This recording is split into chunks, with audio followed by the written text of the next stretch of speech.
Wang Yi, right, and Sergey Lavrov during a 2016 meeting in Beijing. Image credit, Flickr/Russian Foreign Ministry. Despite the change of schedule, China continues to cleave close to Russia during the current crisis. On March 26, China's Foreign Ministry announced that State Councilor and Foreign Minister Wang Yi would visit Russia from March 27 to 28, both to set the stage for the annual exchange of visits by top leaders and to step up bilateral cooperation in key areas. It would be Wang's first trip abroad since getting a position on China's State Council at the recently concluded annual session of the National People's Congress. It would also be a show of Chinese support for Russia in the face of a ballooning diplomatic crisis linked to the use of a nerve agent against a Russian ex-spy in the United Kingdom. Or it would have been, if Wang had made the trip on the afternoon of March 27, the day Wang was scheduled to arrive in Moscow. The Russian Foreign Ministry suddenly announced that his trip had been postponed, citing changes in the schedules of Russian leaders. According to the Chinese Foreign Ministry announcement from the day before, Wang had been planning to meet with his Russian counterpart, Sergey Lavrov, and unspecified Russian leaders. The cancellation of the visit came as a number of Western countries announced they were expelling Russian diplomats in retaliation for the attempted murder of a former Russian spy, Sergei Skripal, on British soil. Skripal and his daughter, along with 36 other individuals, including UK police and emergency responders, were poisoned in Salisbury using the nerve agent Novichok. The British government blamed Russia for the attack. In response, governments across Europe, as well as the United States and Australia, took part in what British Prime Minister Theresa May called the largest collective expulsion of Russian intelligence officers in history. By March 27, over 24 countries had expelled over 100 Russian diplomats, with the United States and United Kingdom accounting for the lion's share of expulsions at 60 and 23, respectively. Enjoying this article? Click here to subscribe for full access. Just $5 a month.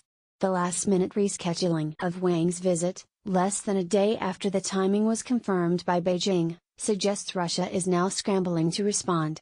Had the visit gone ahead, it would have been a much-needed show of support for Russia. China has pointedly avoided holding Moscow responsible for the attack on Skripal, instead denouncing the use of chemical weapons in general while calling for an investigation into this specific incident.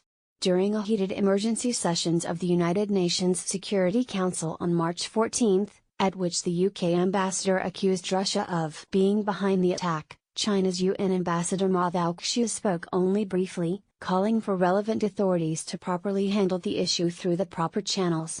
Ma said he hoped an impartial investigation would be held, based on facts and relevant international rules, and that it would lead to an evidence-based conclusion that could stand the test of history, according to a press release from the UN.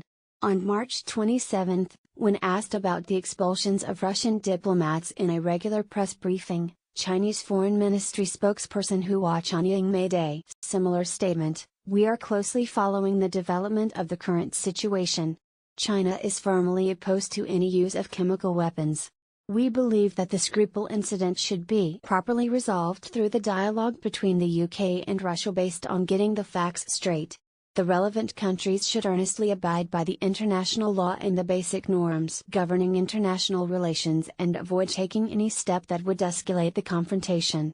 She ended her comment, however, with a call for countries to discard the Cold War mentality, a phrase often used to scold the United States and its Western partners, and never Russia. China has used similar tactics in the past when friendly governments are accused of unsavory actions. In 2010, when North Korea was accused of sinking the rocks Cheonan, China largely ignored the findings of an international investigation and instead noted North Korea's denial of responsibility.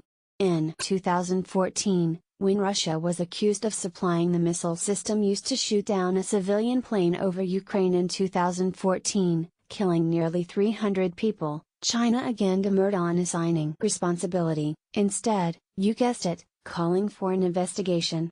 In 2015, when a Dutch investigation held Russia responsible, China was silent. China's calls for impartial investigations in such instances effectively support the accused parties. In the previous cases cited above, both North Korea and Russia dismissed the charges against them, and the supporting investigations, as biased and politically motivated. Russia has done the same with the UK's recent accusations in the Skripal case, denying all responsibility. While China will not explicitly take a stand, its ever so subtle implication that the British investigation is not acceptable evidence is an act of support for Russia. Chinese media, meanwhile, was less subtle. The Global Times, never one to shy away from a controversy, published an editorial slamming the diplomatic expulsions as nothing more than a form of Western bullying that threatens global peace and justice. Claiming that the British government did not provide evidence that linked Russia to the crime, the article echoed Beijing in calling for an independent investigation. It is beyond outrageous how the US and Europe have treated Russia. Right now is the perfect time for non-Western nations to strengthen unity and collaborative efforts among one another, the article continued. Wang's visit to Russia would have been a chance to do just that, as the Global Times pointed out in another article, which, curiously, claimed that Wang began his two-day working visit to Russia on Tuesday, despite the Russian announcement that the trip had been postponed. However, Moscow will not, after all, get to enjoy the optics of Wang shaking hands with Russian leaders just days after much of Europe expelled Russia's diplomats. Expect the trip to be rescheduled, though, after the immediate crisis has ebbed somewhat,